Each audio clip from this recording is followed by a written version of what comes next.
Agatha Raisin and the Crumpet Conspiracy. A village breakfast turns bitter when ambition, envy, and a single ill-fated crumpet lead Agatha Raisin straight into murder. Secrets rise faster than dough in Carsley, and someone is determined to keep theirs buried. Where in which city are you listening from tonight, and what time is it there? Subscribe so you never miss an upcoming mystery. Agatha Raisin knew the morning had gone wrong the moment Doris Simpson smiled at her. It was not a warm smile, nor even a polite one. It was the kind that suggested forethought, possibly rehearsal. "Agatha, darling," Doris called across the WI hall, her voice carrying like a dropped teaspoon. "You simply must try one before they're all gone." Agatha paused mid-stride, handbag clutched firmly under her arm. The Carsley WI hall was packed to the notice boards, every trestle table draped in linen and optimism. Banners announced the artisanal breakfast revival in looping handwriting. Someone had added painted sheaves of wheat. Someone else had overdone the bunting. Agatha narrowed her eyes. "I'm sure I mustn't," she said, advancing anyway. The smell hit her halfway down the hall. Yeast, butter, something faintly sour. Not unpleasant, not reassuring either. Doris stood behind the central table, glowing with importance. Beside her loomed Marjorie Wimple. Agatha had seen Marjorie once before at a county food fair, where she had been photographed holding a rolling pin as though it were a sceptre. In person, she was taller than expected, hair scraped into a severe knot, lipstick applied with militant precision. She wore cream linen and the expression of a woman accustomed to being listened to. "Agatha Raisin," Doris announced, as if unveiling livestock. "Our very own PR expert." Marjorie's smile was tight, evaluative. "Ah, yes. London," she said, the word delivered like a diagnosis. "Formerly," Agatha replied. "Recovered?" A ripple of titters moved through the hall. Doris's smile tightened. Marjorie gestured grandly to the table. "These are my heritage crumpets, slow fermented, hand-fed starter. No commercial yeast." Agatha stared at the offerings. They were pale, thick, and sat on their plates with the air of something resigned to disappointment. "And these," Marjorie continued, "are not for toasting. Toasting is vulgar. They are to be eaten as they are." "Brave of them," Agatha muttered. Doris pushed a plate towards her. "Go on, Agatha. You're always so outspoken." The hall went quiet, too quiet. Agatha felt the weight of eyes, the village instinctively leaning forward. She picked up a crumpet. It was heavier than expected. Spongy without being yielding, she buttered it, sparingly, because she was not an animal, and took a bite. It lodged, not dramatically, not theatrically, just enough. Agatha felt it sit halfway down her throat, immovable, defiant. She swallowed. Nothing happened. She swallowed again. Still nothing. Someone gasped. Agatha coughed. The crumpet did not shift. Her eyes watered. The hall seemed to tilt. A hand struck her back. Too hard. "Good Lord," someone whispered. "Is she choking?" Agatha waved one hand furiously, the other clutching the table. She coughed again, felt the obstruction finally slide free, and sucked in air with a sound that was not dignified. Silence. Then a giggle. Quickly suppressed. Not well enough. Agatha straightened, breathing hard, cheeks flushed. "Dense," she said hoarsely. "Remarkably dense." Marjorie's lips thinned. "Perhaps your palate is accustomed to preservatives." A murmur ran through the room. Loyalists shifted. Miss Blocksby stepped forward, calm as a teapot. Now," she said gently. "Different tastes suit different people." Agatha glared at the crumpet, now sitting smugly half-eaten on her plate. "I've eaten roofing materials with more charm." Doris gave a small, helpless laugh. "Agatha, really?" "What?" Agatha snapped. "You invited me." "To support the village," Doris said, wounded. "Not to insult it." "I'm insulting the crumpet," Agatha said. "The village can manage." Marjorie folded her arms. "My crumpets have been praised in country living." "Then they were lying down at the time," Agatha said. A chair scraped. Someone muttered. Someone else looked thrilled. Doris clapped her hands sharply. Right, tea, everyone. Let's not have unpleasantness. Agatha reached for her handbag, heart thumping. She could feel the humiliation settling, sticky and unmistakable. She had been baited. She hated that more than the choking. As she turned away, she caught snippets. Always thought she was sharp-tongued. Well, Marjorie has done terribly well. Supermarkets, I heard. That last made Agatha pause. She looked back. Marjorie was smiling now, basking in attention, already retelling the moment with herself as the gracious injured party. Agatha left the hall with her spine stiff and her pride badly bruised. She did not notice the faintly sour aftertaste until much later. Agatha returned to the cottage in a temper that required management. She shut the front door with care, slamming was beneath her, and deposited her handbag on the hall table as though it had personally offended her. The sitting-room smelled faintly of polish and cat. Hodge lay sprawled across the armchair she had not intended him to use, his tail flicking once in acknowledgement. "Don't start," Agatha told him. Hodge did not move. She removed her coat, hung it with unnecessary precision, and went into the kitchen. The kettle went on. She stood waiting, arms folded, replaying the morning with increasing irritation. Her own fault, really. She should have known better than to sample anything Doris Simpson presented with enthusiasm. Doris's culinary instincts ran towards quantity, not judgment. Still, choking, Agatha's jaw tightened. Carsley would dine out on that for weeks. She opened her handbag and withdrew the napkin she had absently folded around the remaining half of the crumpet. She stared at it for a moment, then placed it on the counter like evidence. "Well?" she said to Hodge. He leapt onto the worktop with surprising grace, sniffed the crumpet, and recoiled as though insulted. He sat back, tail wrapped neatly around his paws, and looked at Agatha with quiet reproach. "Exactly," she said. She poked the crumpet experimentally. It resisted. She broke off a piece and offered it to him. Hodge sniffed again, then turned his head away. Agatha felt a flicker of vindication. "You have taste," she said, "unlike some people." The kettle clicked off. She made tea and carried the mug into the sitting-room, where the wireless murmured politely in the background. She lit a cigarette, drew once, and allowed herself a minute of wounded silence. Marjorie Wimple. The name had been bothering her since the hall, not because of the insult, Agatha could manage insults, but because of the ease with which Marjorie had taken control of the room. The W.I. loved a success story, preferably one that made them feel provincial by association. She exhaled smoke thoughtfully. There had been something else, too. The way Doris had hovered. The way several women had avoided eye contact. Admiration, yes, but edged with resentment. Agatha smiled faintly. Envy always curdled eventually. The telephone rang. She answered on the third ring. "Raisin?" "Agatha!" Roy Silver's voice burst through the receiver. "I hear you caused a sensation." "Who told you?" Agatha demanded. "Everyone," Roy said cheerfully. "Apparently you nearly expired over a crumpet." "I did not nearly expire." "Darling, you made an impression. Doris Simpson's already embroidered it." Agatha pinched the bridge of her nose. "What do you want, Roy?" "News," he said, "and possibly an invitation. Who is this Marjorie woman, and why does she look like she eats people for breakfast?" Agatha snorted. "She eats villagers, or plans to." Roy lowered his voice theatrically. "I heard she's landed something rather grand." "Yes," Agatha said slowly. "So did I."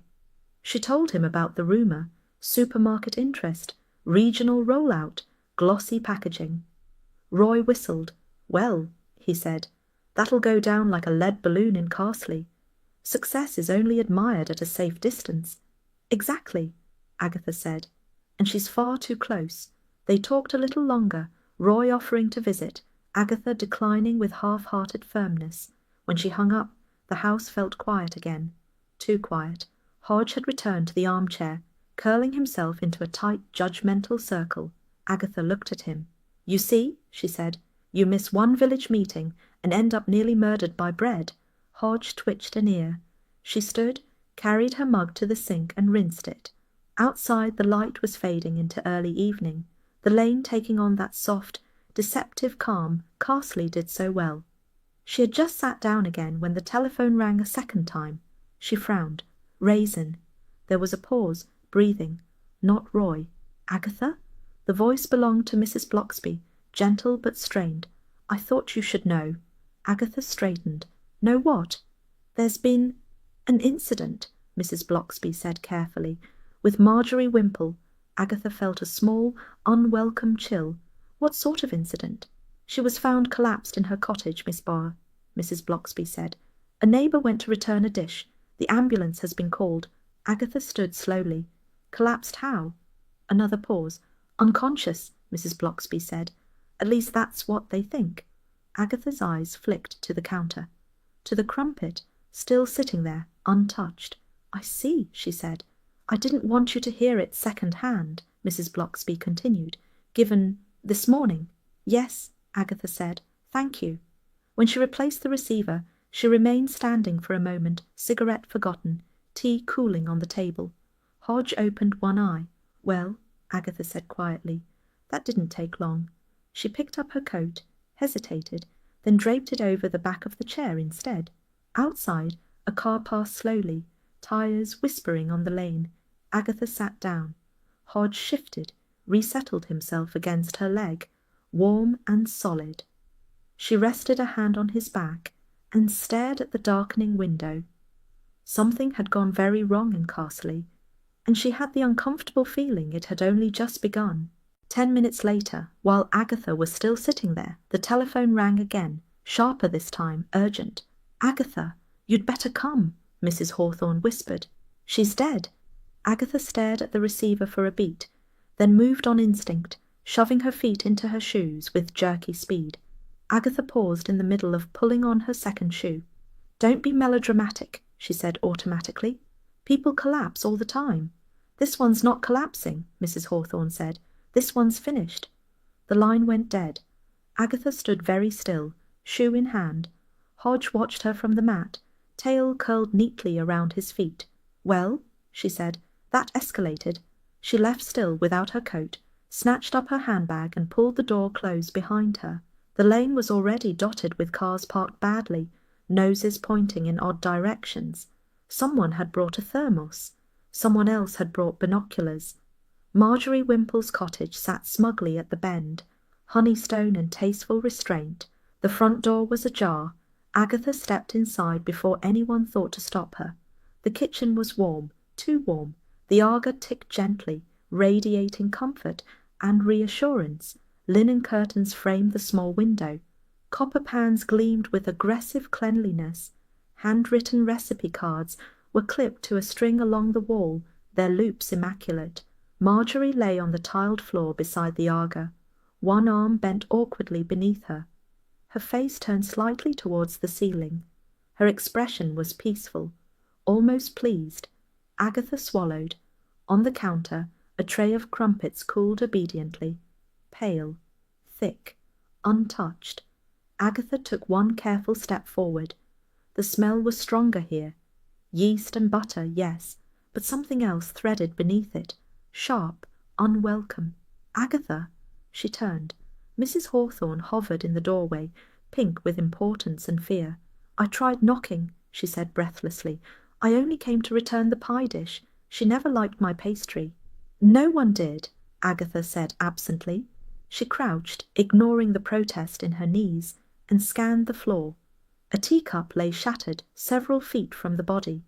The pieces were scattered wide as though thrown. Did you move anything? Agatha asked. Mrs. Hawthorne clutched her cardigan. Goodness, no. I barely breathed. Agatha straightened slowly. Butter flecked the cupboard door above the counter, spattered higher than made sense. No skid marks, no obvious fall. Footsteps sounded behind her. Agatha! Bill Wong stood in the doorway, notebook already in hand, expression neutral but weary. I wondered how long it would take. You took your time, Agatha said. I was hoping you wouldn't be here, Bill replied mildly. You were. He stepped inside, surveyed the scene, then gently took Agatha by the elbow and guided her backwards. That's far enough, he said. This isn't a village tour. I'm being useful, Agatha said. She didn't fall. Bill raised an eyebrow. You're a pathologist now? No, Agatha said, but I have eyes. He glanced at the teacup, the splatter, the untouched crumpets. His mouth tightened almost imperceptibly. Accidents happen in kitchens, he said. A slip, a turn, especially with heat. She was proud of that kitchen, Agatha said. She wouldn't have been careless. That's opinion, Bill said.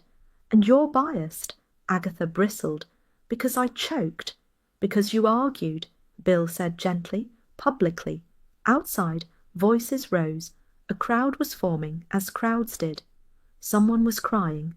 Someone else was narrating. Doris Simpson burst through the door, face pinched with grief. "Oh, Marjorie Kiko," she cried, clutching at nothing. "My dear friend." Agatha watched her carefully. Doris's eyes flicked once, not to the body, but to the counter. Agatha noticed. Mrs. Blocksby arrived moments later, calm as ever, touching Doris's arm. "Let Bill do his work," she said quietly. Marjorie had many strong feelings attached to her. "She was misunderstood," Doris said loudly. Agatha snorted. Bill shot her a warning look. "Take her home," he murmured, "before she says something helpful." Agatha leaned closer. "This isn't a fall." Bill's voice dropped. "And this isn't your case." They locked eyes. For a moment neither blinked. "Not yet," Bill said. Agatha stepped back, the kitchen shrinking around her.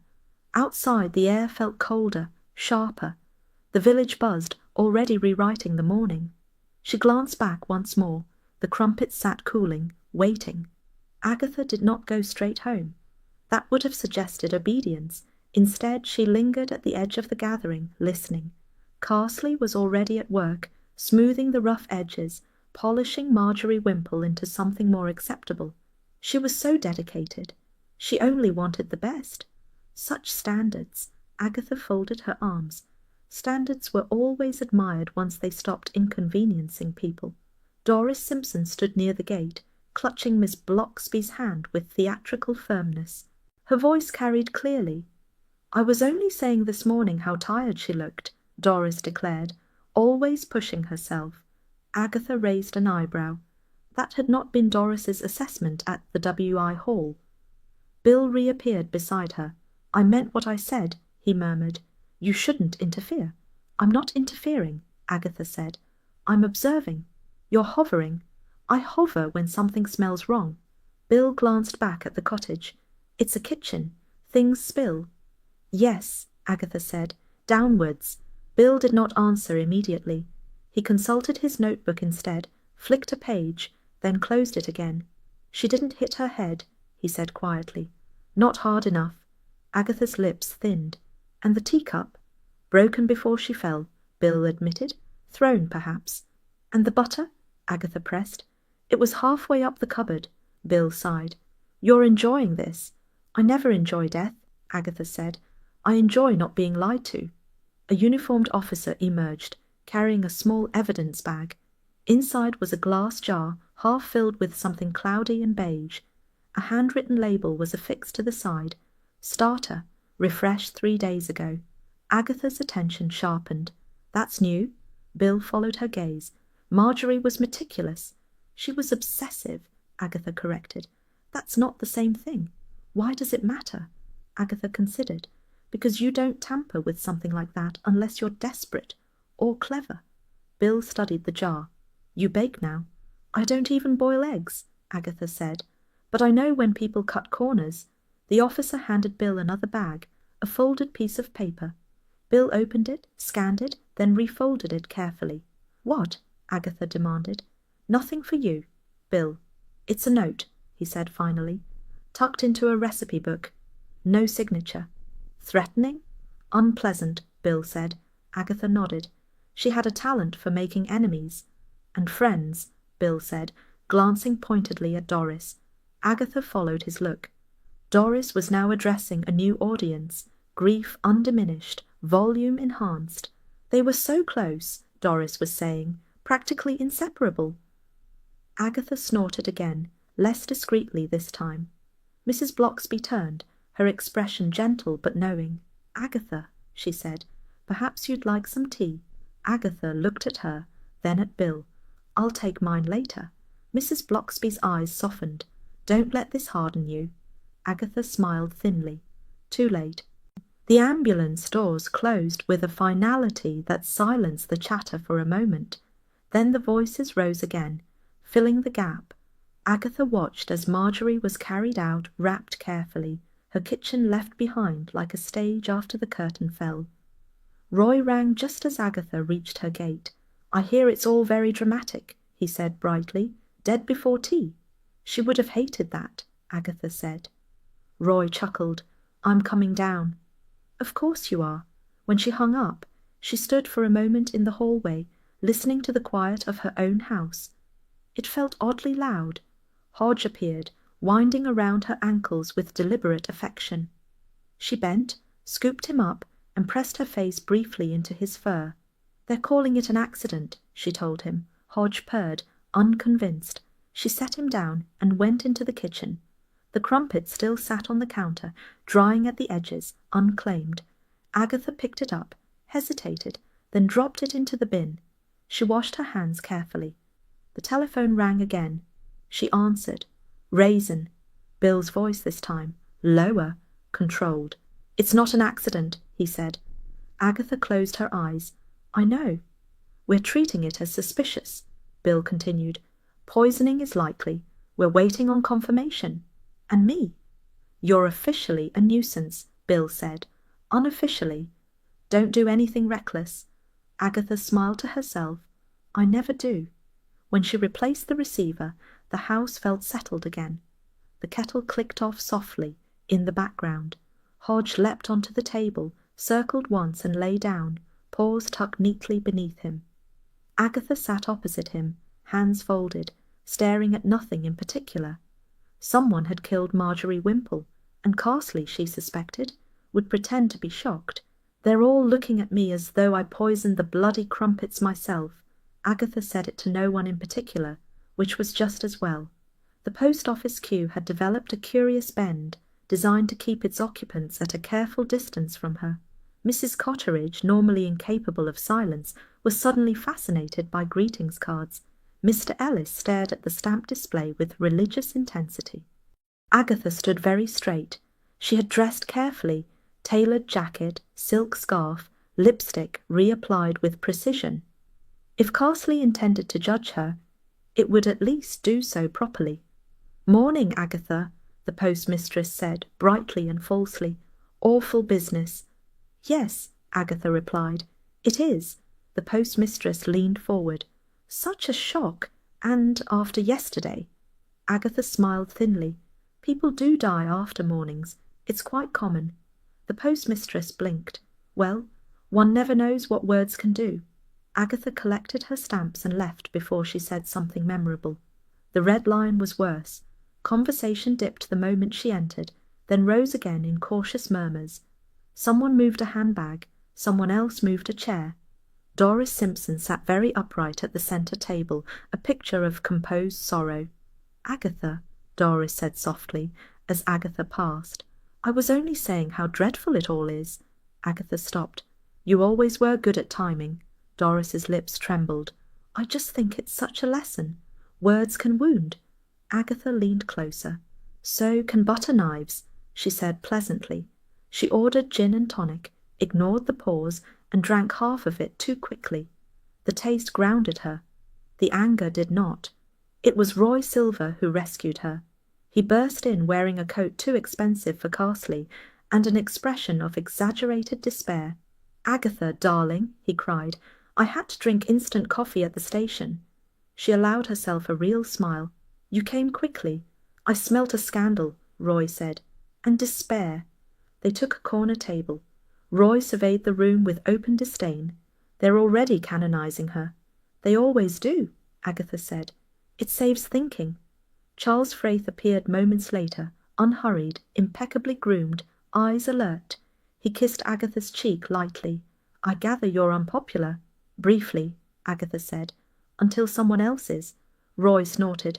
"Who was she really?" Agatha considered. "Efficient, ambitious, Rude. Ah, Charles said.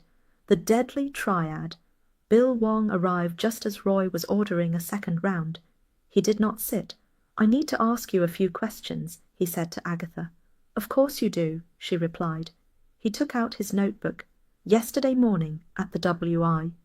She insulted me, Agatha said. I insulted her back. Loudly. Yes. Publicly. Very. Bill looked up. Anyone hear threats? Agatha hesitated. No, just, sharpness. Doris suggests it was heated. Agatha's eyes flicked to Doris across the room, still performing grief. Doris suggests many things. Bill closed the notebook. Try not to make yourself look guilty. Agatha bristled. I'm not guilty. I know, Bill said, but the village doesn't. After he left, Roy leaned back. He likes you. He thinks I'm a liability. Same thing, Roy said. They talked, quietly at first, then more freely. Charles listened, prompting gently. Agatha learned what Marjorie had never said aloud. The baker she belittled, the suppliers she stole, the WI members she humiliated with faint praise. And Doris? Roy asked. Agatha smiled without humour. She once lost a jam competition to Marjorie. Marjorie announced it was educational. Charles's eyes sharpened. Resentment like that doesn't fade. No, Agatha said. It ferments. They were still talking when Hodge chose his moment. Agatha returned home to find him dragging a butter wrapper triumphantly from beneath the sofa, leaving it in the middle of the rug like an accusation. She stared at it. I don't even buy butter. Hodge sat, smug. Agatha bent, picked it up, and frowned. Someone had been very comfortable in her house. Agatha did not like the butter wrapper. She liked it even less once she realized it was not hers. She stood in the sitting room, holding it between finger and thumb, turning it over as though it might explain itself. It was plain, cheap, faintly greasy, the sort of thing bought without thought. You've been entertaining, she told Hodge. Hodge blinked slowly and began washing one paw. Agatha dropped the wrapper into the bin and made herself tea, though she did not particularly want it. The house felt slightly altered, not invaded, just aware. She opened a window, then closed it again, irritated with herself. The telephone rang. Raisin, she said. Darling, Roy's voice announced. Fraith and I are descending on the vicarage. Agatha hesitated. Why? Because Mrs. Blocksby has cake, Roy said, and answers. Agatha arrived 10 minutes later to find the vicarage drawing-room arranged with careful hospitality. Mrs. Blocksby poured tea. Charles sat politely attentive. Roy lounged, already disapproving of the biscuits. I shouldn't really gossip, Mrs. Blocksby said mildly. But this is hardly gossip. Agatha leaned forward. Then what is it? Information, Mrs. Blocksby said. Marjorie changed her will recently. Agatha's eyebrows rose. To whom? Mrs. Blocksby sipped her tea. That's the interesting part. Not to the WI, not to distant cousins, to a local trust, one she controlled. Roy frowned. That sounds tidy. It rarely is, Charles said. Mrs. Blocksby nodded. There was some upset. One person, in particular, felt displaced. Agatha thought of the sourdough starter. Controlled, recent. Who? Mrs. Blocksby smiled apologetically. I really can't say. Agatha stood. You already have. She left the vicarage with her thoughts rearranging themselves briskly. Bill rang just as she reached home. We found something else, he said. In a recipe book. The note, Agatha said. Yes. Vicious? Bill paused. Personal. She closed her eyes briefly. She collected those. And enemies, Bill added. Agatha looked at Hodge, now curled neatly on the armchair. Nearly everyone had access to that kitchen, she said. Bill did not argue. When she hung up, the kettle clicked off by itself. Agatha poured the water, sat down, and watched the steam rise. Outside, Carsley settled into evening, content with its conclusions. Agatha was not. Hodge shifted, resettled, and placed one paw lightly against her knee. Well, she murmured, butter wouldn't melt. I don't drink anything with froth unless it's champagne, Agatha said, and even then, I'm selective. The young woman behind the cafe counter smiled patiently. It's oat milk. Agatha regarded the cup with suspicion, then took it anyway. The cafe was small, warm, and deliberately modest. Scrubbed tables, mismatched chairs, a chalkboard menu written in a careful hand. It smelled of coffee, sugar, and something faintly wholesome. Too wholesome. Claire Finch emerged from the back, wiping her hands on her apron. She was slighter than Agatha expected, dark-haired with tired eyes, and a composed manner that suggested long practice at restraint. "Agatha Raisin," she said.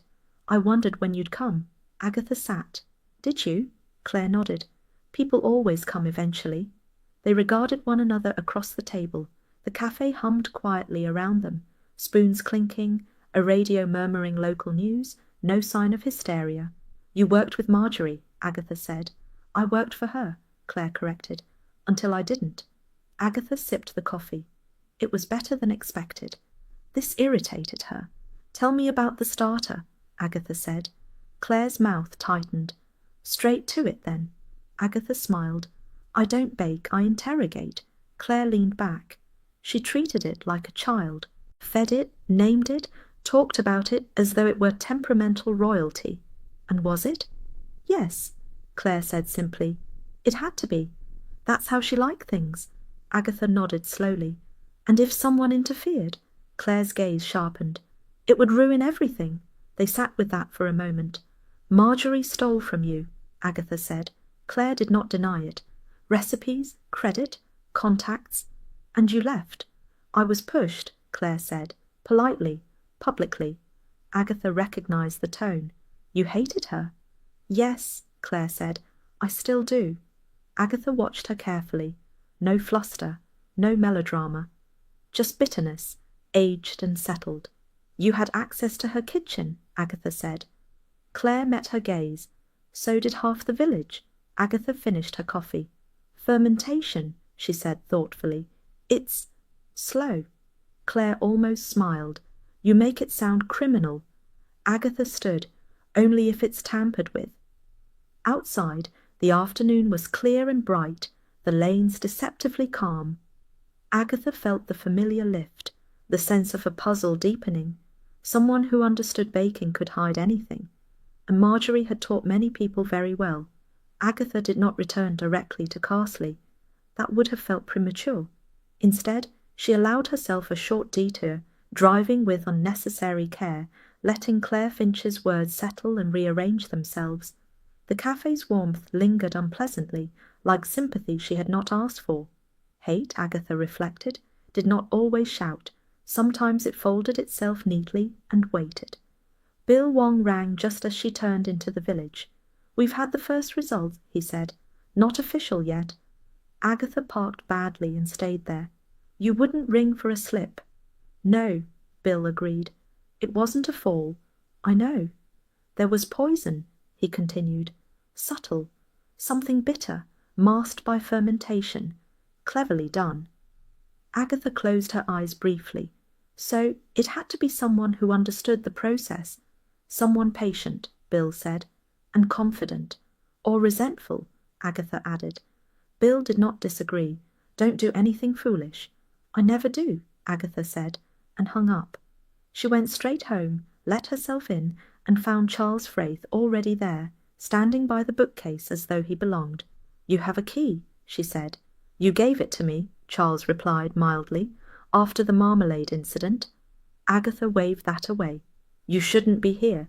"Neither should the killer," Charles said. "Yet here we are." They sat. Hodge leapt between them, sniffed Charles with approval, and settled. "What did Claire Finch say?" Charles asked. Agatha told him, briefly, precisely. Charles listened without interruption, eyes thoughtful. "Interesting woman," he said. "Controlled, measured."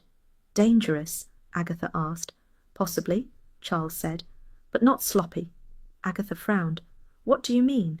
Charles leaned back. "If you were going to poison someone via fermentation, you'd need to be exact. Timing matters, temperature, feeding schedules." Agatha stared. "You sound informed." Charles smiled faintly. I make wine, badly, but I know enough to know mistakes show. And Marjorie would have noticed? Agatha said slowly. Exactly, Charles said, unless she trusted the process implicitly, or the person managing it. Agatha thought of the labelled jar. Refreshed 3 days ago. She wouldn't let just anyone near it, Agatha murmured.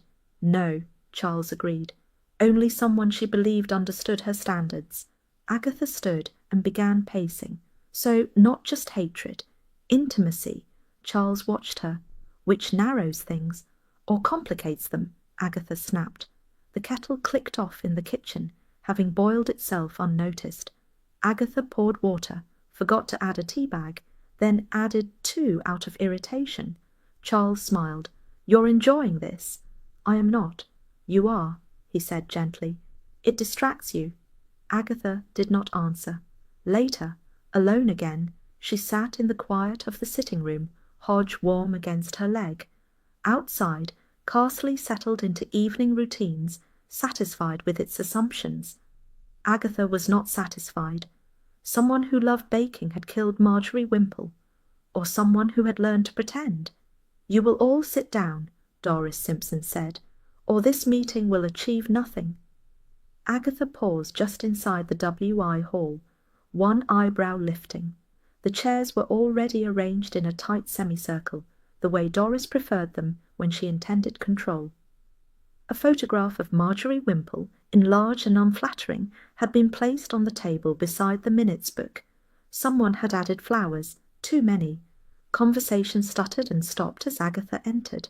Whispers folded themselves away. Eyes slid elsewhere. Agatha took a seat anyway. Doris clasped her hands. We are here, she announced, to honour Marjorie's memory, not to speculate, not to gossip. Several women nodded vigorously, already speculating. Mrs. Blocksby sat near the back, calm as ever, hands folded in her lap. She caught Agatha's eye and gave a small, sympathetic smile. Doris continued. Marjorie was devoted to excellence, to tradition, to Carsley. Agatha snorted. Not loudly, loud enough. Doris's gaze flicked towards her. Agatha, she said, with careful restraint, perhaps you'd like to share something constructive. Agatha smiled sweetly. I was just admiring how well she's being remembered. It's quite an improvement. A ripple of nervous laughter ran around the room. Doris stiffened. We're all in shock, Doris said. Some of us more than others.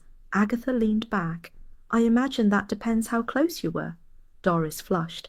I was very close. Mrs. Blocksby intervened gently. Grief does make people expressive. Doris nodded gratefully. Exactly. And we must present a united front. Agatha glanced around. United looked suspiciously like silent. Roy Silver sat in the corner, impeccably dressed, smiling as though at a private joke. He caught Agatha's eye and mouthed, Battlefield. Charles Fraith sat beside him, saying nothing, watching everything. Doris rapped the table lightly. The police have asked us to avoid rumours. At that moment the door opened. Bill Wong stepped inside. The room inhaled collectively. Oh, Doris said faintly. Inspector. Bill smiled politely. Good evening. I won't interrupt. He stood by the door, notebook in hand, presence immediate and unsettling. The meeting unravelled slightly, voices rising, chairs scraping. Agatha watched Doris carefully. Her posture had changed. Defensive now, alert.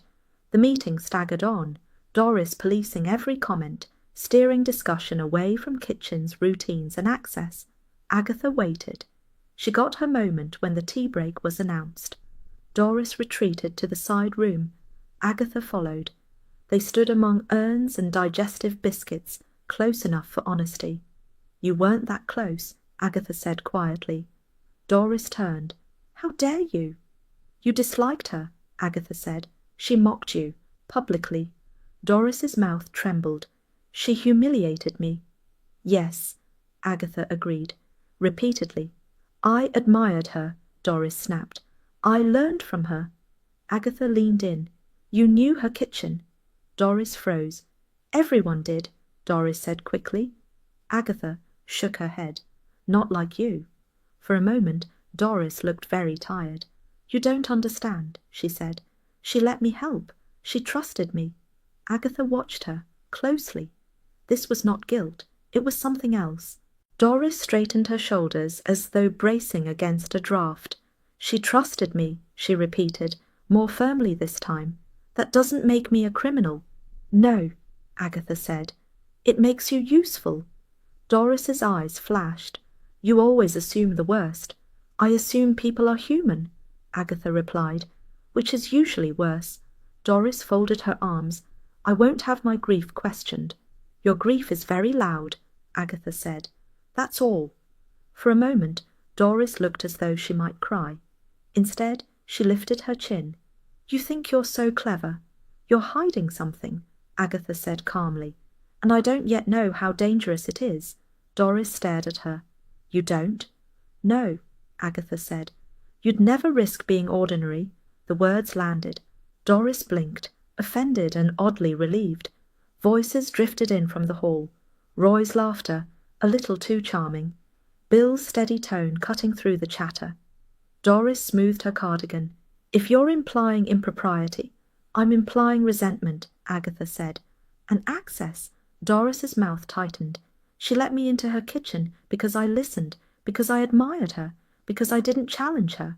"And because you were safe," Agatha said. Doris turned away. "I won't be spoken to like this." "Then don't act like someone with something to lose," Agatha replied. They returned to the hall together, Doris composed once more, Agatha unapologetic. Bill was now seated at the front, notebook open. The WI members watched him with a mixture of awe and excitement usually reserved for minor royalty. "I just need to clarify a few things," Bill said pleasantly. "Who helped Marjorie regularly?" Hands rose, some hesitated. Doris raised hers last. Agatha noticed. Bill continued. "Who had keys?" More hesitation. Fewer hands. Agatha felt the shape of the room shift, not towards truth, towards self-protection. Roy leaned towards her. "They're terrified." "They should be," Agatha murmured. "Someone among them knows exactly how her kitchen worked."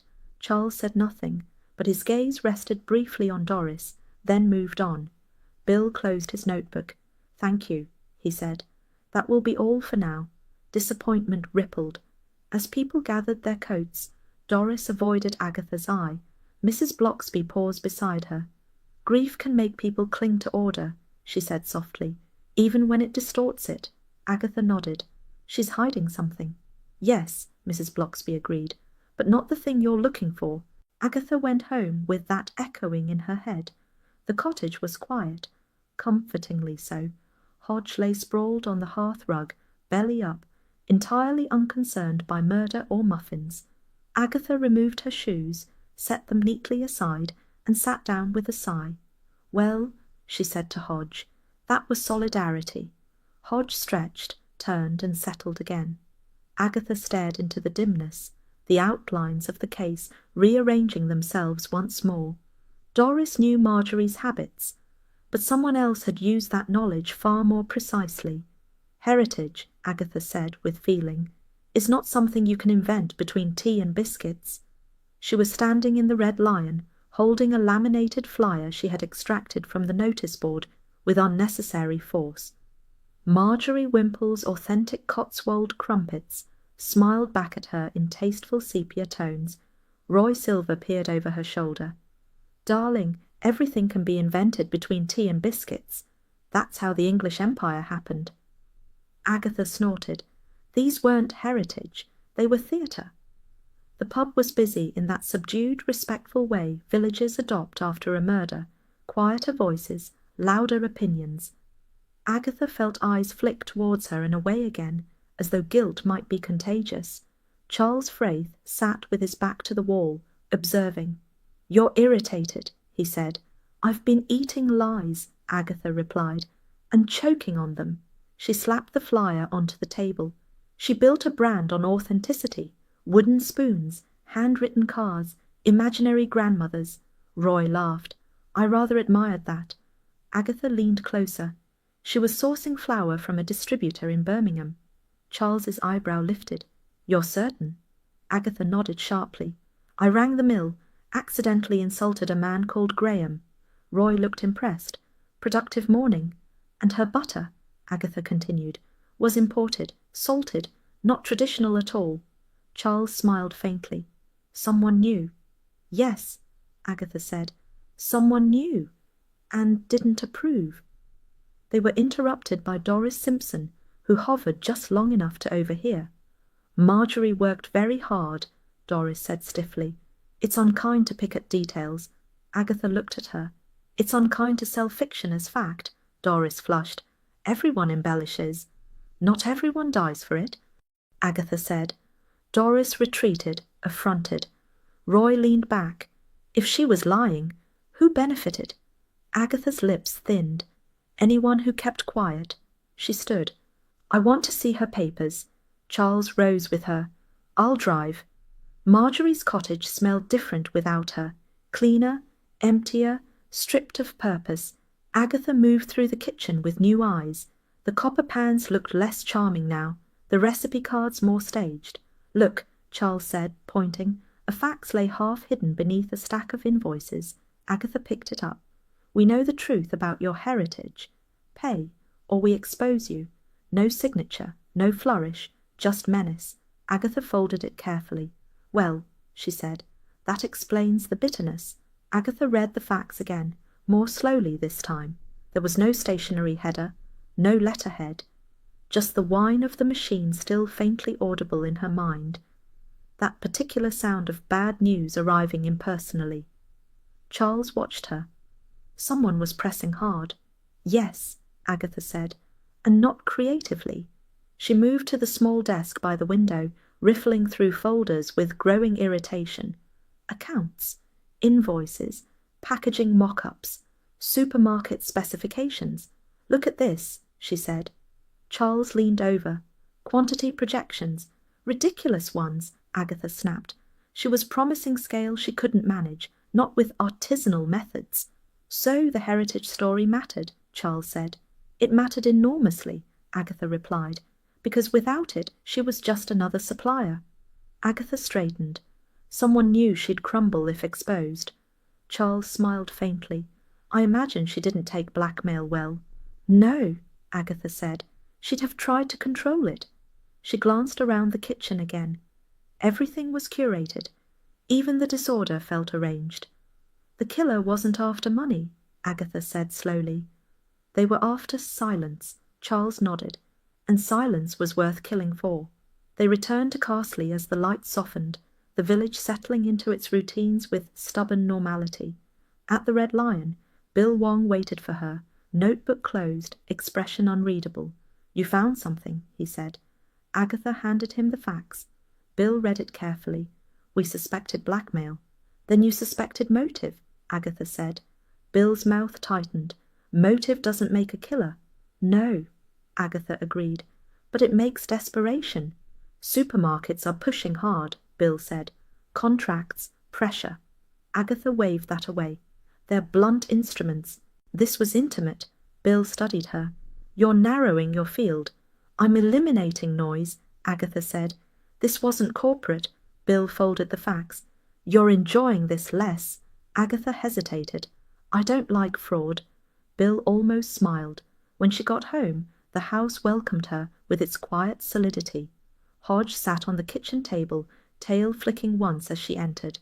You see, she told him, setting down her bag. Even crumpets can lie, Hodge yawned. She made tea properly this time, watching the kettle until it clicked off, letting the steam fog her thoughts. Someone had known Marjorie's secret. Someone had threatened her, and someone had decided exposure was worse than murder. Agatha carried her mug into the sitting room and sat down, Hodge hopping neatly onto her lap. Well, she murmured, staring into nothing, that leaves us with a very small group of very clever people. Hodge purred, unimpressed. Agatha smiled thinly. Someone had tasted the bitterness first, and decided to make it permanent. I am not going to London, Agatha said firmly. London comes to me. Roy Silver paused halfway through shrugging on his coat. Darling, London barely comes to itself. Agatha stood in the hallway, arms folded, watching him with narrowed eyes. You're enjoying this far too much. Roy grinned. I always enjoy the scent of impropriety before noon. Charles Frayth leaned against the door frame perfectly at ease. Roy has contacts, people who know where money goes when it's supposed to behave. Agatha sniffed. Money never behaves. Roy blew her a kiss. Exactly. I'll ring. You stay here. And look disapproving. She allowed it, barely. The Red Lion was already humming when Agatha arrived later, gossip thickening the air like steam. She took her usual seat, back straight, chin lifted. Someone moved a glass. Someone else moved a conscience. Doris Simpson sat at the bar, voice pitched low but urgent. It stopped the moment Agatha entered. Honestly, Agatha muttered, you'd think I'd brought plague. Charles joined her, placing a neat stack of papers on the table. I've been looking at Marjorie's accounts. Agatha leaned forward. That was quick. Boredom is a powerful motivator, Charles said. So is curiosity. He tapped the top page. Payments routed oddly. Small sums, regular intervals. Not to suppliers. Blackmail, Agatha said. Or silence, Charles replied. Roy rang precisely then. I have news, he announced, loud enough for several people to listen accidentally. Agatha hissed. Lower your voice. Impossible, Roy said cheerfully. Right. Marjorie was charming several London buyers, all very impressed. None of them blackmailers. Agatha closed her eyes briefly. So the threat wasn't corporate? No, Roy said. And here's the interesting part. Someone locally was skimming consultancy fees. Small, neat, invisible. Agatha opened her eyes. Who? Roy hesitated. Someone who knew how to invoice without scrutiny. Agatha's gaze drifted across the pub, across Doris, across the W.I. faithful. Local, she said. Yes, Roy agreed, painfully so. Agatha replaced the receiver slowly. Well, she murmured, that narrows things. Agatha did not look at Doris immediately. She had learned, over years of village life, that people revealed more when you appeared uninterested. Instead, she stirred her drink with unnecessary concentration and let the Red Lion's murmurs settle back into place. Charles leaned closer. The payments weren't large, he said softly, but they were regular. Someone was billing Marjorie for consultancy. Agatha raised an eyebrow. Consultancy in what? Brand positioning, Charles said. Storytelling, Agatha snorted. Lies, in other words? Curated lies, Charles corrected. Very fashionable. Roy reappeared, coat flung over one arm, looking smug. London confirms it. No pressure from above. No corporate threats. She wasn't important enough yet. Agatha's mouth tightened. So the fear was exposure? Yes, Roy said. And the leverage was local knowledge. Agatha finally looked at Doris. Doris was laughing too loudly at something Mrs. Cotteridge had said, hand fluttering, eyes sharp. She caught Agatha's gaze and stiffened almost imperceptibly before resuming her performance. Someone knew exactly when to apply pressure, Agatha said quietly. Someone she trusted. Charles nodded. Someone who understood her routines, her cash flow, her vanity. Agatha's fingers curled around her glass. And someone who didn't want the truth coming out. They left shortly after, the pub releasing them reluctantly back into the lane. Agatha walked home alone, refusing offers of company, her thoughts arranging themselves into narrower, more dangerous patterns. At the cottage she laid the papers Charles had given her across the table, dates, amounts, regular as clockwork. Consultancy, she muttered. For what? Teaching her how to smile? Hodge jumped onto the table, sniffed the papers, and promptly lay down on them. Yes, Agatha said, I agree. Rude. She gathered them up and set them aside, then filled the kettle. The small domestic sound steadied her, water pouring, the click of the switch, Hodge's contented breathing. Someone close to Marjorie had been managing her image, protecting her story, feeding the lie, and when that lie was threatened, they had panicked. Agatha poured the water, watching steam curl upwards. Well, she said quietly, that brings it rather close to home. Hodge stretched, turned in a slow circle, and settled again. Agatha sat opposite him, hands folded, her expression thoughtful and sharp. The killer hadn't come from London. They'd come from Carsley. Agatha had brought Hodge along in his travel basket, partly because he refused to be left behind, and partly because Bill had sighed and said, "Fine, but keep him out of the way." His tail flicked once, purposeful, and he sniffed with deep concentration. "This is not your crime scene," Agatha told him. Hodge stepped neatly over a stack of recipe cards and jumped down, landing beside the Aga. He sat, he stared. Agatha frowned. She had come with Bill's reluctant permission, on the understanding she would look, not touch. The cottage was quieter than before, emptied of gawkers and police bustle. It felt stripped now, its careful charm faintly ridiculous, without Marjorie's presence to animate it. Hodge sniffed again, then moved. He padded towards the tall pantry cupboard, the one disguised as panelling, and pawed at the base with deliberate irritation. Agatha stared. "You're not serious?" Hodge pawed again. Once, twice. Agatha crouched, peering closer. The cupboard door was flush, fitted seamlessly, its handle cleverly disguised as moulding. She pressed. It did not move. Hodge sat back and looked at her as though she were slow.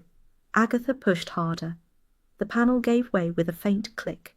"Well," she said, "I'll be damned." Inside, shelves were stacked with tins, flour, sugar, yeast, baking powder, all labelled in Marjorie's precise hand. And behind them, tucked deliberately out of sight, were 3 identical tins with no labels at all. Agatha's pulse quickened. She reached for one, hesitated, then withdrew her hand. "No," she told herself, "Bill will sulk." She examined the shelf instead. A fine dusting of flour lay disturbed near the back. Someone had reached in recently. "Clever," Agatha murmured, "and lazy." Hodge jumped onto the bottom shelf and sniffed pointedly at the unmarked tins. "Yes," Agatha said, "I see." Footsteps sounded outside. Agatha straightened just as Bill Wong appeared in the doorway, notebook already in hand. "You promised," he said. "I promised not to touch," Agatha replied. "I didn't promise not to be led." Bill looked past her, at Hodge, at the open cupboard. He sighed. "I hate cats."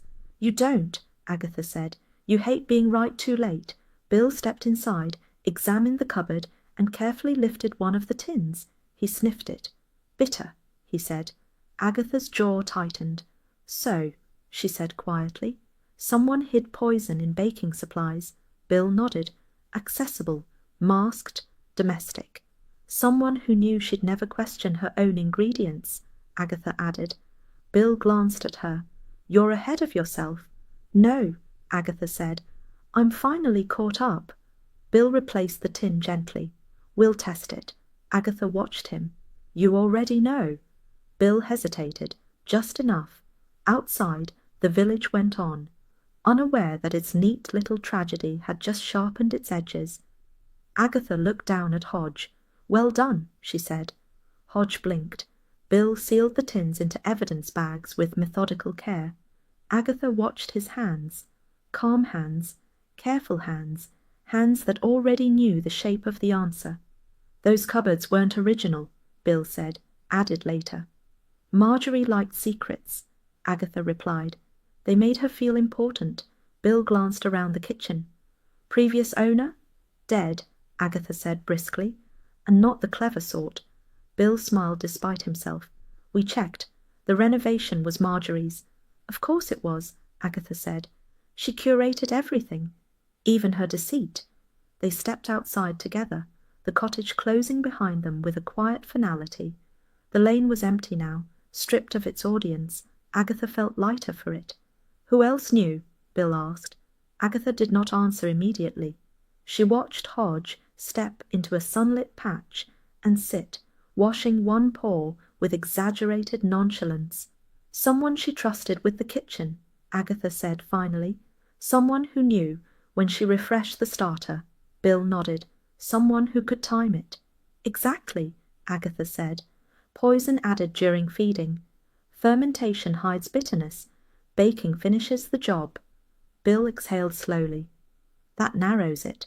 "It ends it," Agatha said. Bill stopped walking. "Careful." Agatha turned to him. She was being blackmailed over a lie only one local person helped her maintain. Bill's expression closed. You can't prove motive alone. No, Agatha said, but I can prove opportunity, knowledge, and panic. They parted at the gate, Bill to his paperwork, Agatha to her thoughts. At home the house greeted her with familiarity. The kettle went on without ceremony. Hodge followed her into the kitchen and sat expectant. You're very smug, she told him. Hodge yawned. Agatha poured tea, carried it into the sitting room and sat. The pieces slid together now with unpleasant ease, the kitchen access, the consultancy payments, the curated story, the hidden poison. Someone had loved Marjorie's success until it threatened to expose them. Someone had known exactly where to hide bitterness. Agatha looked down at Hodge, curled against her leg, warm and untroubled. Well, she murmured, I know who did it. Hodge purred, satisfied. Agatha stared into the quiet room, already rehearsing the confrontation she would not enjoy. Some truths, she reflected, rose beautifully. Others had to be forced. I'm not saying it aloud, Agatha said. If I do, the village will hear. Charles Frayth regarded her over the rim of his teacup. You're already baiting them. Yes, Agatha said, but carefully. They sat in her sitting room, papers spread across the coffee table in deliberate disorder. To the casual eye, it looked like mild chaos. To Agatha, it was choreography. Roy Silver lounged in the armchair, legs crossed, enjoying himself immensely. I do love a performance, he said, especially when everyone thinks it's amateur dramatics. Agatha ignored him. The killer is controlled, she said. Habitually so. That's their weakness. Charles nodded. They won't resist correcting a mistake. Or protecting a secret, Agatha added. She stood and began pacing. We leak a recipe. Roy grinned. Scandalous. A specific one, Agatha said. Something only one person would recognize as wrong. Not technically wrong. Ethically wrong. Charles smiled faintly. A heritage detail. Exactly, Agatha said. We claim Marjorie's starter was never authentic at all, that it came from somewhere very ordinary. Roy laughed. That will cause apoplexy. And the killer will react, Agatha said, not with outrage, with fear. She stopped pacing and looked at them both. I'll do it publicly. Charles raised an eyebrow, bold. I'm not subtle, Agatha said. I'm effective. They chose the venue carefully. The Red Lion, late afternoon. Enough people to spread a rumour. Not enough to drown it. Agatha entered, with purpose, chin lifted, expression bored. She ordered a drink she did not intend to finish, and positioned herself where she could be overheard. Roy drifted to the bar, already chatting. Charles sat nearby, reading a paper upside down. Agatha spoke. Apparently, she said loudly enough, Marjorie's starter wasn't hers at all, bought in, kept alive with chemicals. A hush, thin but immediate. She continued, rolling her eyes. No wonder she panicked. If that got out, everything would collapse. Someone gasped. Someone else leaned closer. Doris Simpson froze mid-sip. Agatha watched her over the rim of her glass. Doris's smile faltered. Not outrage, not grief. Calculation. Agatha felt a small cold satisfaction. She pushed further. I hear the police are retesting everything, even the tins. Doris set her glass down too carefully. Agatha smiled into her drink. Got you scared? Agatha did not look at Doris again. Not immediately. She let the rumour breathe. Let it find its feet and wander. The Red Lion obliged, voices dipping and rising as though someone had opened a window on scandal. That can't be right. I always thought it tasted odd. Chemicals? In Carsley? Agatha sipped her drink, unimpressed. Roy drifted past, murmuring sympathy into receptive ears. Charles folded his paper with exaggerated care and watched the room instead. Doris stood abruptly. She did not approach Agatha. That was the point. Instead, she moved to the bar, spoke to the landlord in an urgent undertone, then glanced once towards the door. The look was quick, instinctive, and utterly damning. Agatha rose. She followed at a distance, coat unbuttoned, expression neutral. Doris slipped outside, fumbling in her handbag as she walked, steps too fast for dignity. Agatha waited until Doris reached the pavement. "Looking for something?" Agatha asked mildly. Doris jumped. "You startled me." "I do that," Agatha said, "usually to people with secrets." Doris's mouth tightened.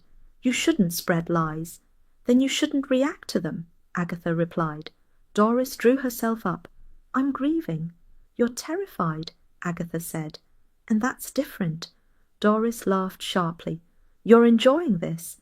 Agatha's eyes were steady. "I'm ending it." They stood there, the village behind them, pretending not to watch.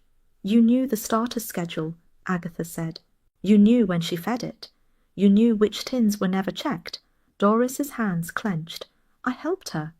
"You managed her," Agatha corrected. "You billed her. You protected her story. And when she refused to pay any more, that's not—" "You panicked," Agatha said, "because if the truth came out, you'd lose everything." Doris's voice dropped. "She humiliated me." "Yes," Agatha agreed. "And then she trusted you." Silence stretched between them, thin and brittle. "You didn't mean to kill her," Agatha said quietly. "But you did help her hide the lie." Doris's eyes filled, not with remorse, but fury. She deserved to be exposed. "Expose her, then," Agatha said. "But you didn't poison her. You're frightened because you're tangled in her fraud." Footsteps approached. Bill Wong emerged from the doorway, expression unreadable. "That will be enough," he said. At home later, the kettle clicked off softly. Hodge curled on the sofa, tail flicking once before settling. Agatha sat beside him, exhausted and oddly hollow. "Well," she murmured. "Proof," Hodge purred, unconcerned. Agatha stared into the quiet room, knowing the confrontation was finished, but the consequences were only beginning. "You shouldn't look so pleased," Bill Wong said. "It encourages recklessness." Agatha followed him into the narrow corridor outside the Red Lion, heels clicking with controlled irritation. "I'm not pleased," she said. "I'm vindicated. There's a difference." Bill stopped, turned and lowered his voice. "This is still a police matter." "And yet," Agatha replied, "here we are." Behind them, the pub hummed with a new energy. Not grief now, anticipation. Carsley adored a mystery, but it thrived on resolution, especially if it could be enjoyed second-hand. Doris Simpson had not returned. That, Agatha thought, was telling. "She's gone home," Bill said, as though reading her mind. "We didn't arrest her." "You didn't need to," Agatha said. "The village will do it for you," Bill sighed. "I'm serious. I don't want you pushing this further." Agatha smiled thinly. "You already are." They parted stiffly. Agatha returned to the bar, where Roy Silver had established himself as an unofficial press office. "I give it an hour," Roy said brightly. "2 at most. Doris has the emotional endurance of a tea cake." Charles Frayth leaned closer. "She'll try to regain control." "Yes," Agatha said, "which means she'll speak." They did not have to wait long. The following evening, the WI convened a second emergency meeting, announced with indecent speed and a poorly photocopied notice. Unity and remembrance, it declared, in Doris's unmistakable hand. Agatha attended out of professional obligation. The hall was packed, chairs scraped, voices hushed. Doris stood at the front, pale but determined, a stack of papers clutched like a shield. "We must not allow malicious rumours to tear us apart," Doris began. Agatha crossed her legs and waited. Doris spoke of dignity, of loyalty, of how Marjorie would have wanted calm. She did not speak of poison. Questions came, carefully worded, pointed. "Why did you manage her invoices, Doris? Who had access to her kitchen? Why were payments hidden?" Doris answered too quickly, too rehearsed. Agatha watched the cracks spread, thin and inevitable. At the back, Mrs. Bloxby observed quietly, sadness and relief mingling in her expression. By the time Bill arrived, officially notebook in hand, the room was already leaning forward. Agatha felt the familiar stillness settle. The reveal was coming. Bill did not take the floor immediately. He stood at the back of the WI hall, notebook tucked under one arm, allowing the room to exhaust itself. Doris spoke faster now, words stacking upon each other like badly buttered layers, every reassurance revealing a little more strain. "We must remember Marjorie as she was," Doris said, "not as rumours would have her." Agatha tilted her head. As she was becoming dangerously flexible. A hand went up, then another. "Why were there consultancy invoices, Doris?" "Who authorized them?" Doris's smile thinned. "Marjorie trusted me." "That's not an answer," someone said. Doris's voice sharpened. "I was protecting her." Agatha felt the room shift. Protecting was a word that invited interpretation. Bill moved forward. "Mrs. Simpson," he said evenly, "I'm going to ask you to stop speaking." Doris froze. "This is now a formal inquiry," Bill continued. "Anything you say may complicate matters." A murmur ran through the hall. Excitement flared, quickly masked by solemn faces. Doris swallowed. "I have nothing to hide." Bill nodded. "Then you won't mind coming with me?" Bill said evenly. "Not as an arrest, just to clarify the invoices, the access, and the payments." Doris's face tightened. "I was only trying to help," she said quietly. "Then help us properly," Bill replied. He escorted her out, leaving a vacuum behind. The meeting dissolved almost instantly. Chairs scraped back. Conversations erupted. Mrs. Blocksby moved gently among them, soothing, deflecting. Roy appeared at Agatha's side. "That," he said softly, "was masterful." Agatha shook her head. It was inevitable. She left before anyone could ask her for commentary. At home the cottage felt like a sanctuary again. The kettle went on without thought. Hodge appeared from nowhere, weaving between her ankles, affronted by her lateness. "Yes, yes," Agatha said. "I'm home." She sat with her tea, watching steam curl upwards, her reflection wavering in the glass. The village would be buzzing now, rehearsing the story, editing its own culpability. Agatha felt no satisfaction, only a dull certainty. Tomorrow it would be said aloud, publicly. She looked down at Hodge, now curled neatly against her leg. "Well," she murmured, "that's the trouble with cracks." Hodge purred, already asleep. Agatha stared into the quiet room, knowing Carsley would wake to a very different morning. "You should have told me," Agatha said. "I hate surprises unless I've planned them." Claire Finch did not look up from the espresso machine. The cafe was quiet, that particular lull between morning trade and lunchtime curiosity. Cups sat drying in neat rows. The chalkboard menu had been wiped and rewritten with obsessive care. Everything in its place, everything controlled. Agatha stood just inside the door, handbag hooked firmly over her arm, posture immaculate. "I wondered when you'd come back," Claire said finally. Agatha moved to the counter. "I wondered when you'd stop pretending." Claire switched off the machine and turned. Up close, she looked paler than before, taut, as though sleep had been rationed. "This isn't about Marjorie any more," Claire said. Agatha smiled thinly. It never was. They regarded one another in silence. No witnesses, no audience. Agatha had chosen the moment deliberately. "You taught her," Agatha said. "You taught her everything that mattered." Claire's jaw tightened. "I taught her how not to fail." "And she taught you how to be invisible," Agatha replied. Claire laughed once, sharp and humourless. "She took my work, my recipes, my contacts, and she told me I should be grateful." Agatha nodded. "She had a gift for that." "You don't understand," Claire said. "She didn't just steal, she erased." Agatha leaned forward. "You knew when she refreshed the starter." Claire's eyes flickered. Not denial, calculation. "You knew the tin she never checked," Agatha continued. "You knew fermentation would hide bitterness." Claire folded her arms. "You make it sound clever." "I make it sound deliberate," Agatha said. Claire turned away, wiping the counter that was already clean. She was being blackmailed. "Yes," Agatha said. "By you." Claire froze. "I wanted her to admit it," Claire said quietly. "I wanted her to stop lying, to stop pretending it was all hers. And when she didn't? I wanted her afraid," Claire said. "Just afraid." Agatha watched her hands. Steady now, too steady. You misjudged, Agatha said. Claire's shoulders sagged. I misjudged the dose. There it was. Agatha exhaled slowly. You didn't mean to kill her? No, Claire said. I meant to expose her. Through poison, Agatha said. Claire met her gaze. Through control, the same way she did. Agatha straightened. You became her. The words landed harder than accusation. Claire swallowed. I became what she taught me to be. Silence stretched between them, thick and irrevocable.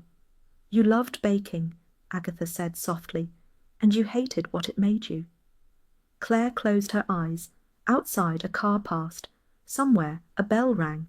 Ordinary life pressing on. Agatha stepped back. Bill is on his way. Claire nodded once. I know. Agatha hesitated, then turned towards the door. You used the wrong ingredient, she said quietly. Claire did not answer. Claire remained where she was when Agatha left the counter. She did not follow. She did not argue. That, more than anything, convinced Agatha she had been right. Agatha stepped outside and stood for a moment, breathing in the ordinary smells of the village, coffee, damp stone, something sweet from the bakery down the lane. It felt obscene that life should carry on so neatly. Bill arrived 10 minutes later. He did not rush. He never did. His car pulled up with deliberate calm, as though this were merely another appointment he had not been looking forward to. She's inside, Agatha said. Bill studied her face. You spoke to her? Yes. Did she confess? Not in so many words, Agatha said. She explained. Bill nodded. That's often closer to the truth. They went in together.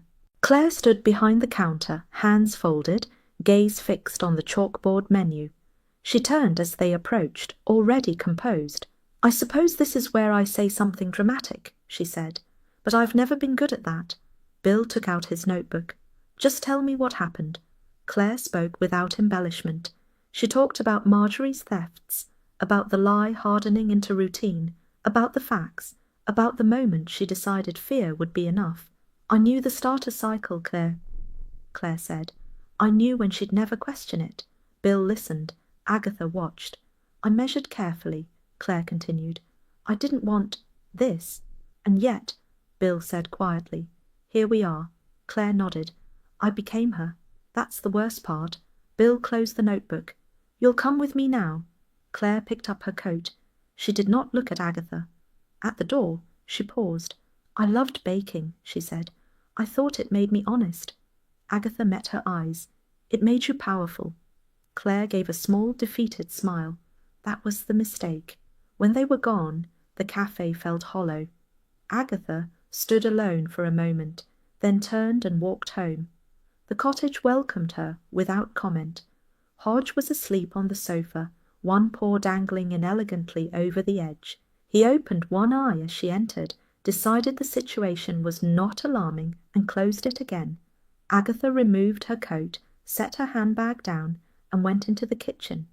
The kettle went on. She watched it without impatience. Power, she thought, was rarely about cruelty. It was about control. And control, once tasted, was very hard to give up. The kettle clicked off. She poured the water, carried her mug into the sitting room, and sat beside Hodge. He shifted, settled himself against her thigh, warm and solid. Well, she murmured, staring into the quiet room, that's the trouble with recipes. Hodge purred. Agatha took a careful sip of her tea. Some ingredients, once added, could never be removed. I suppose that's that, then. Agatha said it to Mrs. Bloxby, who was buttering toast with unusual care. They sat at the vicarage kitchen table, the room warm and orderly, everything exactly where it should be. It was the sort of calm that followed disruption, when people pretended normality had never been interrupted. Mrs. Bloxby spread the butter evenly. That's rarely how it feels, she said gently. Agatha sniffed. It feels like disappointment. Mrs. Bloxby smiled at that, the smile of someone who had heard many confessions that were not meant to be confessions at all. Claire Finch will be charged this afternoon, Mrs. Bloxby said. Bill rang earlier. Agatha stared at her tea. She won't thank me. No, Mrs. Bloxby agreed, but she might understand herself better in time. Agatha doubted that. Self-understanding was not something Carsley encouraged. She left the vicarage and found the village already in motion. Carsley adjusted quickly. Shock was folded away. Sympathy redistributed. Opinions reissued with minor edits. At the post office, voices dropped as she entered. "So sad," someone murmured. "Such talent." Agatha raised an eyebrow. Talent, apparently, had survived murder. Doris Simpson was conspicuously absent. At the Red Lion, Roy Silver occupied his usual corner, holding court with theatrical restraint. "Darling," he said, "they're rewriting the story already." Agatha slid into the chair opposite him. "They always do." She was pushed, Roy continued, under pressure, a victim of ambition. Agatha grimaced. "She poisoned someone." "Yes," Roy said, "but she did it tastefully." Agatha rolled her eyes. "That's Carsley for you." Charles Fraith joined them, expression unreadable. "Bill is being very careful," he said. "He's letting the village calm itself before the formalities." "And Doris?" Agatha asked. Charles shook his head. "Exhausted, indignant, furious that her role has been minimized." Agatha felt a flicker of something like pity. Doris had lost her stage. That afternoon, Bill visited. Not officially, not socially. Somewhere in between. "She came quietly," he said. "No fuss." Agatha nodded. "She wouldn't like fuss." Bill hesitated. "She asked about you." "Of course she did," Agatha said. "Did you tell her?" "That you understand why?" Bill said. Agatha stiffened. "I understand how, not why." Bill studied her. "That's more than most." After he left, Agatha sat alone, the house unusually quiet. Hodge slept on the armchair, oblivious, chin tucked neatly. Agatha watched him for a moment. A controlled burn, she thought. That was what it had been. Anger fed slowly, carefully, until nothing remained but ash. She did not feel victorious. She felt tired. By the following morning, Carsley had adjusted. Agatha noticed it first at the bakery. The queue moved at its usual speed.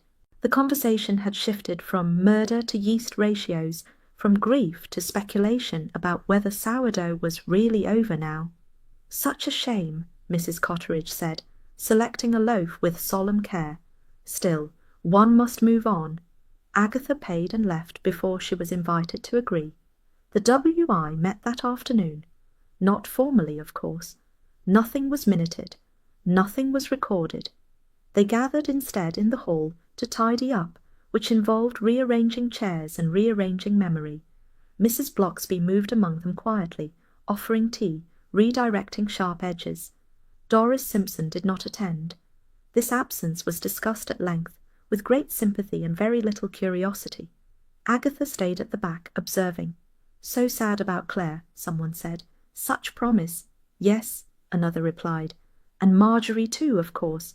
The order of those statements did not go unnoticed. Agatha slipped out before anyone could trap her into communal absolution. At home, Roy rang to announce he was leaving. "I've had enough rural tragedy," he declared. "It's exhausting." "You love it," Agatha said. "Yes," Roy agreed, but only in small dramatic doses. When she hung up, the cottage felt suddenly empty again. Charles stopped by briefly that evening. He stood in the doorway, hands in his pockets, looking thoughtful. "You did well," he said. "I did what was necessary," Agatha replied. "That's rarely the same thing," Charles said gently. He left without fuss, without promises. Agatha made herself supper. She did not eat, and poured a drink she did not finish. Outside, Carsley settled into twilight routines, doors closing, lights warming windows, the village content with its revised narrative. Later, the kettle clicked off by itself. Agatha carried her mug into the sitting room and sat down heavily. Hodge jumped onto her lap, without ceremony, kneading once before settling. "Well," she said to him, staring at the firelight, "that's gratitude for you." Hodge purred, utterly indifferent to justice, motive, or memory. Agatha rested her hand on his back and allowed herself a long, quiet breath. Some fires, she thought, burned hottest when carefully tended. Others burned just enough to leave no visible damage at all. The village had moved on with impressive speed, not forward, sideways. Facts were being softened, rearranged, sanded smooth. Claire Finch was no longer the woman who poisoned Marjorie Wimple. She was troubled, overworked, misled. Marjorie, meanwhile, was becoming saintly by the hour. She only wanted the best for Casterly, someone said behind Agatha. Yes, another replied. Such standards. Agatha paid and left before she was required to admire them. At the post office the conversation stalled again as she entered. The pause was shorter now, less accusatory, more cautious. Agatha was no longer suspect. She was inconvenient. Doris Simpson had reappeared. She stood near the greeting cards, posture immaculate, voice pitched carefully low. She caught Agatha's eye, smiled thinly, then looked away again. No apology, no acknowledgement. Agatha felt nothing. That unsettled her more than anger. The W.I. Hall hosted an unofficial gathering that afternoon. Chairs were rearranged, notices updated. Someone removed Marjorie's photograph and replaced it with a flower arrangement. Much nicer, Doris murmured. Agatha watched from the back. Mrs. Blocksby moved gently through the room, a stabilizing presence, offering tea, smoothing over sharp edges. She paused beside Agatha. People need the story to make sense, she said quietly. Then they should tell the truth, Agatha replied. Mrs. Blocksby smiled sadly. Truth is rarely the most comfortable version. Roy Silver rang later, voice bright with distance. They're rewriting you too, he said. Apparently you were helpful but abrasive. Agatha snorted.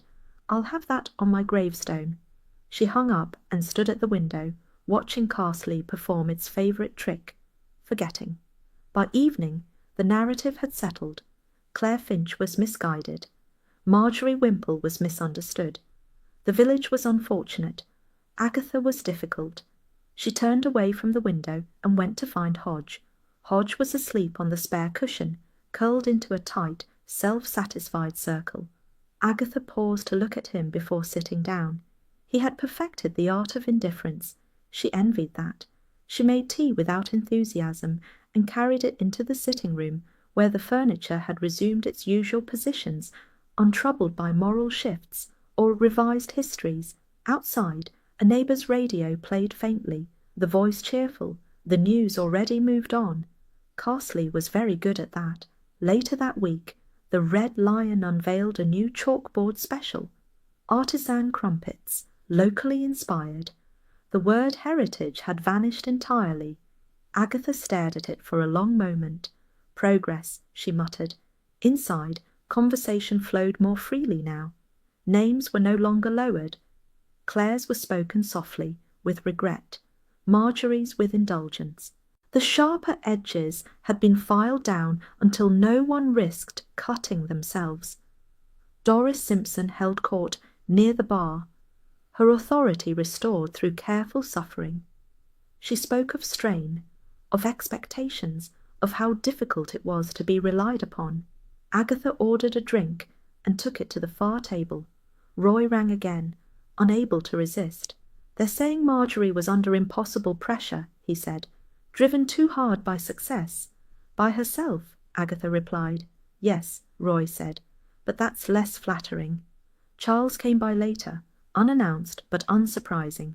He stood in the doorway, hands in pockets, surveying the room as though checking it was still real. They've absorbed it, he said. They always do, Agatha replied. The village stomach is remarkably strong, Charles smiled faintly. And you? Agatha considered. Indigestible. He laughed quietly and left her to it. That evening Miss Blocksby knocked. She sat with Agatha in the kitchen, hands wrapped around a mug, eyes thoughtful. You did the right thing, she said. Agatha shrugged. That doesn't make it popular. No, Mrs. Blocksby agreed, but it does make it necessary. After she left, the cottage fell into its familiar hush. Agatha switched off the light, sat back down, and stared into the dimness. Hodge shifted, stretched, and settled himself firmly against her side. Well, Agatha said softly, that's memory for you. Hodge purred, uninterested in revisionism. Agatha rested her hand on his warm back and allowed herself a thin, wry smile. Carsley could rewrite the story as often as it liked. She would remember the ingredients. "It is when it's served with amnesia," Agatha replied. Roy smiled. "That's Carsley's signature dish." She went anyway. The W.I. Hall smelled of polish, sponge cake, and determination. Tables were set neatly, cups aligned. A vase of flowers stood where Marjorie's photograph had once been, bright and aggressively cheerful. Agatha paused, taking it in. Normality had resumed with alarming efficiency. Doris Simpson presided at the tea-urn, composed, gracious, slightly tired in a way that suggested fortitude rather than consequence. She spotted Agatha, inclined her head and smiled.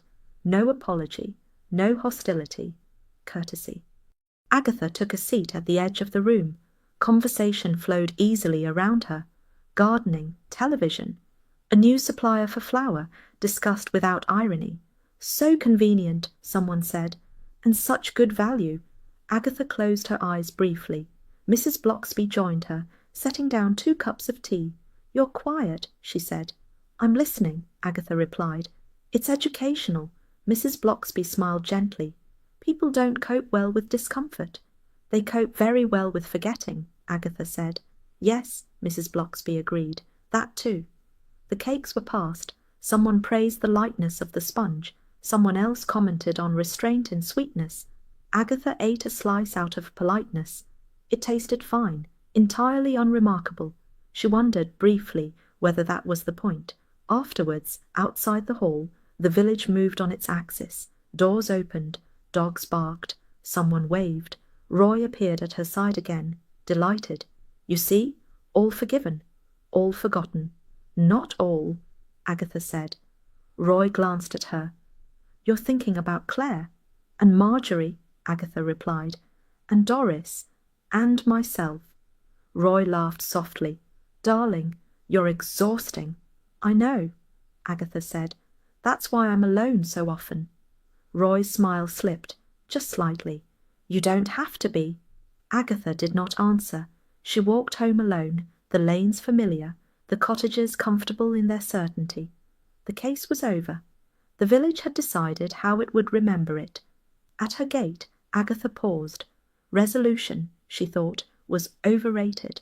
At home, Agatha found the house exactly as she had left it. This was both comforting and faintly insulting. She set her handbag down with more care than necessary and went into the kitchen. Hodge sat on the counter, observing her with the mild reproach of someone whose dinner schedule had been marginally disrupted. "Yes," she told him. "I know. Trauma is no excuse." Hodge blinked. She made tea without thinking, hands moving from habit rather than desire. The kettle clicked off. She did not jump. Life had returned to its proper volume. Agatha carried her mug into the sitting-room and sat down, surveying the space. The cushions were plumped. The magazines lay unread. Nothing bore the mark of recent catastrophe. Carsley liked it that way. Later that afternoon, the telephone rang. Bill Wong's voice was calm, professional, faintly apologetic. "Charges are proceeding," he said. "It'll be quiet." "Of course it will," Agatha replied. "Silence is very popular." Bill hesitated. "You did good work." Agatha smiled thinly. "That's not what people will remember." "No," Bill agreed. "But it's what matters."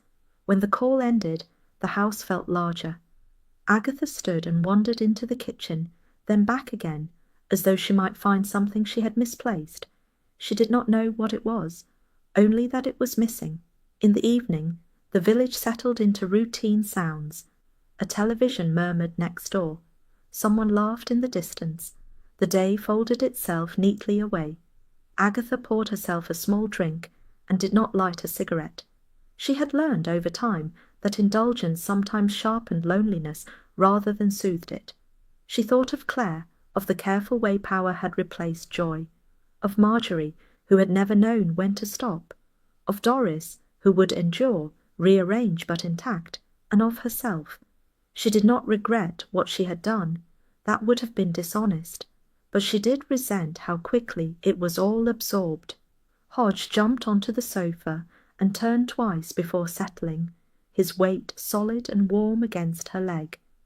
He sighed, deeply satisfied. "Well," Agatha said softly, staring at the quiet room, "that's memory for you." Hodge purred, already drifting. Agatha rested her hand on his back and let the silence stretch. Tomorrow, Carsley would wake refreshed, cleansed by its own forgetting, and she would wake too, remembering everything. She had been home less than a minute and was already being judged. "I was out," she told him. "That's allowed?" Hodge stretched deliberately, one front paw extended, claws flexing against the worn rug. He yawned, wordly and without apology. Agatha sighed and shut the door. The sound settled the house around her, familiar and faintly reproachful. She removed her coat, hung it carefully, and stood still for a moment, as though expecting something else to happen. Nothing did. The case was finished, properly finished. There were no loose ends tugging at her sleeve, no unanswered questions demanding attention. Carsley had absorbed the event and smoothed it into something comfortably dull. Agatha found this deeply unsatisfying. She filled the kettle and set it on, watching the water level rise with unnecessary focus. On the counter sat a plate of crumpets she had bought out of habit and regretted immediately. "Well," she muttered, nudging the plate aside, "that's irony for you." Hodge jumped onto the chair and then onto the table, sniffing. He considered the crumpets, dismissed them, and settled himself with his back to them, tail curled neatly around his paws. "Wise," Agatha said. "Learned that lesson early, did you?" She carried her tea into the sitting room and sat down, listening to the kettle click off behind her. The sound felt final in a way she could not quite explain. The fire had burned low. She poked it half-heartedly, coaxing it back into relevance. Flame stirred, flared briefly, then settled into a modest glow. Agatha leaned back and stared into it. She thought of Marjorie, endlessly polishing her image until there was nothing left beneath it, of Claire, who had mistaken control for justice, of Doris, still upright, still smiling, still indispensable, and of herself.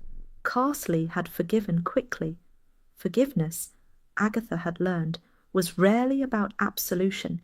It was about convenience. The telephone rang. She let it ring twice before answering. Mrs. Bloxby's voice came through, calm and familiar. "I thought I might catch you in." "You did," Agatha said. "I've nowhere else to be." Mrs. Bloxby smiled into the line. Agatha could hear it. "I wondered how you were." Agatha glanced at Hodge, now washing one paw with meticulous care.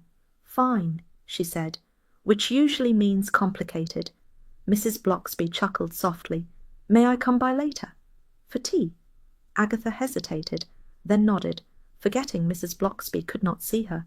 "Yes, that would be fine." When the call ended, the house felt slightly less empty. Agatha rose, straightened a cushion that did not need it, and glanced at the clock. Time, she thought, had an unpleasant habit of moving on without asking permission. Hodge jumped down from the table and padded over, tail high. He rubbed against her leg once, decisively, then returned to the hearth and curled up. Agatha watched him, expression unreadable. "Well," she said quietly, "at least someone's content." Mrs. Bloxby arrived just as the light began to soften indoors. Agatha noticed it through the window first, that particular Carsley glow that made everything look forgiving. She opened the door before the knock had properly finished. "I hope I'm not intruding," Mrs. Bloxby said, stepping inside with her usual unobtrusive grace. "You never are," Agatha replied. "You just make me tidy." Mrs. Bloxby smiled and took off her coat, settling at the kitchen table as though she had always been meant to sit there. Agatha poured tea and brought out biscuits she had been saving for reasons she could no longer remember. They sat in companionable silence for a moment. "Hodge seems content," Mrs. Bloxby observed. "He always is," Agatha said. "He doesn't waste time on moral reflection." Mrs. Bloxby stirred her tea. "The village has been busy," Agatha snorted. "Rehearsing forgiveness." "Yes," Mrs. Bloxby said gently. "People forgive what suits them." Agatha looked at her sharply. then relaxed. Exactly. It's terribly efficient. They don't mean harm, Mrs. Blocksby continued. They just need the world to feel safe again. And I make it feel unsafe, Agatha said. Mrs. Blocksby considered that. You make it honest. Agatha absorbed this in silence. Compliments always made her uncomfortable. They implied expectation. Outside, a door closed. Somewhere a dog barked. Carsley went on. I don't think Claire will ever be forgiven properly, Agatha said. Not really. No, Mrs. Blocksby agreed. Understanding is not the same as acceptance. And Marjorie? Agatha asked. Mrs. Blocksby smiled faintly. She will be remembered kindly. That is the privilege of the dead. Agatha stood and carried the cups to the sink, grateful for the movement. When she turned back, Miss Blocksby was watching her with quiet affection. You'll be restless soon, Mrs. Blocksby said. I already am, Agatha replied. That's my natural state. Miss Blocksby rose, smoothing her skirt. Restlessness has its uses. At the door, she paused. You did a good thing. Agatha met her eyes. That doesn't always feel like enough. No, Mrs. Blocksby said, but it will have to do. When she was gone, the cottage seemed to exhale. Agatha returned to the sitting-room and sat down heavily. Hodge stretched, rose, and turned in a slow, deliberate circle before settling again by the hearth. His satisfaction complete, Agatha reached for her cigarettes, hesitated, then lit one anyway. The flame flared briefly, reflected in the glass of the window, then steadied. She took a careful drag and watched the smoke curl upwards, thinning as it rose. Well, she murmured to no one in particular, that's that. The fire crackled softly. The kettle, mercifully, remained silent. Hodge opened one eye, decided everything was acceptable, and went back to sleep. Agatha leaned back, smoke drifting, thoughts settling into their familiar, unresolved places. Carsley would forget. Carsley always did. She would not. And that, she reflected, was both her curse and her occupation.